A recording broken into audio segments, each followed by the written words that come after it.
अब रुख कर लेते हैं नागपुर का। नागपुर में संघ मुख्यालय से मोहन भागवत लाइव है, क्या कह रहे हैं आइए सुनते हैं। उसका परिणाम क्या हुआ? नेपोलियन बादशाह बन गया, वही राजतंत्र कायम रहा। इतनी सारी तथाकथित साम्यवादी क्रांतियां हुई, सब साम्यवादी देश आज पूंजीवादी तंत्र पर चल रहे हैं, जिसके खिलाफ क्रांति हुई। ऐसे हिंसक परिवर्तनों से उद्देश्य नहीं प्राप्त होता है, उल्टा इस अराजकता की स्थिति में देश के बाहर की स्वार्थी ताकतों को अपने खेल खेलने का मौका मिलता है। और इसलिए हमारे पड़ोसी देशों में जो उथल पुथल हो रही, ये हमारे ही देश है, वे हमसे दूर नहीं है। कुछ वर्ष पूर्व भारत ही थे, हमारे अपने हैं। उनमें इस प्रकार की अस्थिरता उत्पन्न होना, ये हमारे लिए, हम केवल उनके पड़ोसी हैं इसलिए नहीं, वो सब हमारे अपने देश है, इसलिए चिंता का विषय है। हितरक्षण से भी ज्यादा ये जो हमारा आत्मीयता का संबंध है, अपनेपन का संबंध है, उसके चलते ये चिंता होती है। परिस्थितियां ऐसी है, जैसा मैंने कहा, दोनों प्रकार है। सुखदायक रूप बहुत दिखता है, सुख सुविधा बढ़ी, मनुष्य के ज्ञान की विज्ञान की प्रगति हुई, व्यवस्थाएं आरामदायक बनी, राष्ट्र पास आए, माध्यमों के जरिए भी और आर्थिक लेन देन के जरिए भी। परंतु इस परिवर्तन की विज्ञान और तकनीकी की गति इतनी ज्यादा है कि मनुष्यों की गति का बदलने की और उसका तालमेल नहीं बैठ रहा है। इसलिए भी मनुष्य जीवन में कई प्रकार की समस्याएं, युद्ध, अन्य छोटे बड़े कलह, ये तो सब चल ही रहे। प्रकृति के उग्र प्रकोप को हम अनुभव कर रहे हैं, लेकिन परिवारों में भी टूटन आ रही है। नागरिक जीवन में बढ़ता हुआ अनाचार, अत्याचार दिखाई देता है। इसके शमन के, इसके उपाय चलते हैं, प्रयास हुए हैं, परंतु इसका पूर्ण निदान होने में वो असफल हो गए। और उसके ऊपर अस्वस्थता, कलह, हिंसा को बढ़ाते हुए विश्व में सब प्रकार की परंपरा, मांगल्य, संस्कृति, श्रद्धा, इसका संपूर्ण विनाश ही आगे परिवर्तन लाएगा। ऐसी उल्टी विचारधारा, विपरीत विचारधारा और घातक विचारधारा लेकर चलने वाला एक नया पंथ उदय में आया। बहुत पहले आया, आजकल वो भारत में भी अपने हाथ पैर फैलाने की कोशिश कर रहा है।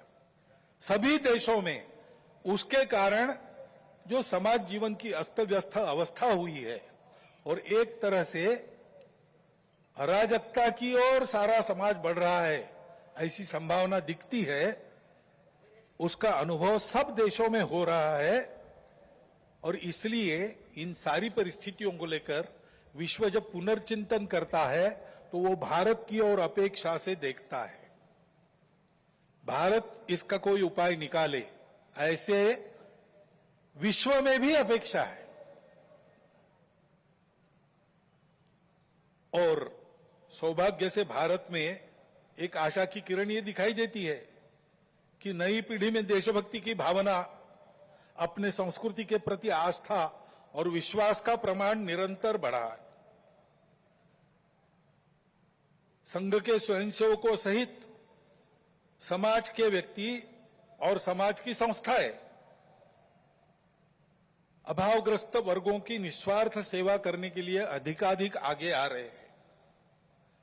समाज स्वयं को सक्षम अनुभव करता है और इसलिए कई बातों में सरकार के पहले पहल करके अपने सामने की समस्याओं का खुद ही निदान करने में यशस्वी हो रहा है।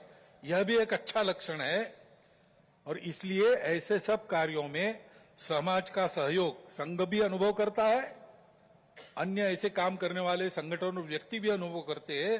प्रत्यक्ष सहयोग और सहभाग, इसकी इच्छा समाज में बढ़ रही है और बुद्धिजीवियों में भी अपने देश के हमारा कोई स्वतंत्र अलग ऐसा कोई प्रतिमान, ऐसा कोई मॉडल हो सकता है क्या, इसकी खोज करनी चाहिए, ऐसा चिंतन बढ़ रहा है।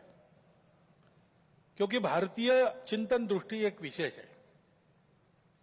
हमारे प्रमुख अतिथि महोदय ने जितने नाम लिए, उन सहित स्वामी विवेकानंद से लेकर तो महात्मा गांधी जी, दीनदयाल उपाध्याय, राम मनोहर लोहिया जी तक, इन सब लोगों ने इस प्रकार का एक इस प्रकार की दृष्टि को सामने रखते हुए कुछ चिंतन दिया है।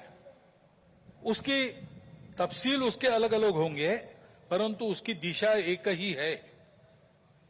आधुनिक विश्व के पास जो दृष्टि है वो गलत नहीं है, लेकिन अधूरी अवश्य है। मानव का भौतिक विकास होता है, नैतिक विकास की ओर ध्यान नहीं रहता है। विकास होता है, पर्यावरण की ओर ध्यान नहीं रहता। विकास होता है, कुछ लोगों का होता है, कुछ का नहीं होता। आज अमेरिका का जीवन विकसित माना जाता है, उसको आदर्श मानकर हम चले भारत के लोग, और हमने चाहा कि भारत अमेरिका जैसा जीवन जिए। तो कुछ अभ्यासक कहते हैं, हिसाब करके ऐसा जीवन जीने के लिए और 5 पृथ्वियों की आवश्यकता लगेगी। ये विकास कैसे होगा? ये हो नहीं सकता। प्रगति के साथ साथ इसी के कारण नई नई समस्याओं को हम झेल रहे, जो प्राण संकट बन रही है। दृष्टि का अधूरापन ही इसके लिए कारण है। हमारी दृष्टि है, हमारी दृष्टि भौतिक विकास के साथ साथ मन, बुद्धि और आध्यात्मिकता का विकास कर सकती है, करती है। व्यक्ति के साथ साथ मानव समूह और सृष्टि का भी विकास साधने वाली हमारी दृष्टि है। मनुष्य की आवश्यकताओं, इच्छाओं के अनुरूप आर्थिक स्थिति, इच्छा पूर्ति हो सबकी, ऐसी व्यवस्था, उसके साथ साथ ही समूह के प्रति और सृष्टि के प्रति कर्तव्य बुद्धि और अपनेपन का साक्षात्कार व्यक्तियों में जगाने की शक्ति हमारी इस दृष्टि में है। सहस्रों वर्षों तक विश्व में इस दृष्टि के आधार पर हमने एक सुंदर, समृद्ध, शांतिपूर्ण, परस्पर संबंधों को पहचानने वाला और मनुष्य और सृष्टि का, मनुष्य और समूह का सहयोगी जीवन ऐसे प्रस्थापित किया था।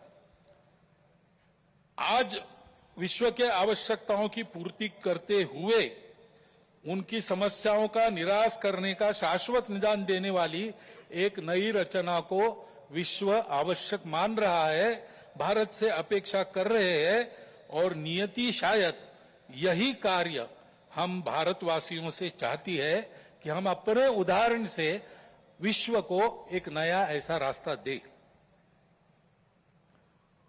संघ 100 साल से ये सारा चिंतन, इन सब महापुरुषों का चिंतन लेकर, संघ का चिंतन नया नहीं है, वो अपनी दृष्टि के आधार पर अपने यहां परंपरा से चलने वाला आज तक आया हुआ यहां तक चिंतन है।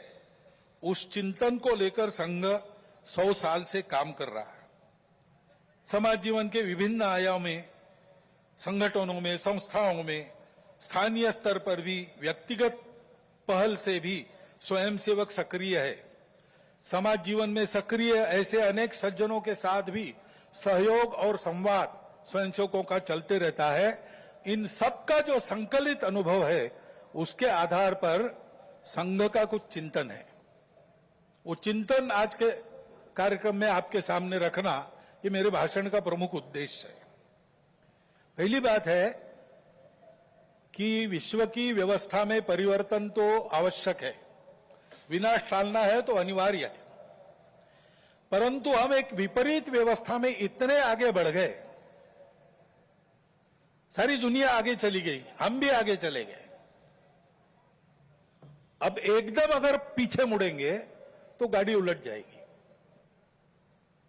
इसलिए इस गति से आगे बढ़ते बढ़ते हुए धीरे धीरे छोटे छोटे कदमों से हमको मुड़ना पड़ेगा, एक लंबा मोड़ लेके पीछे आना पड़ेगा।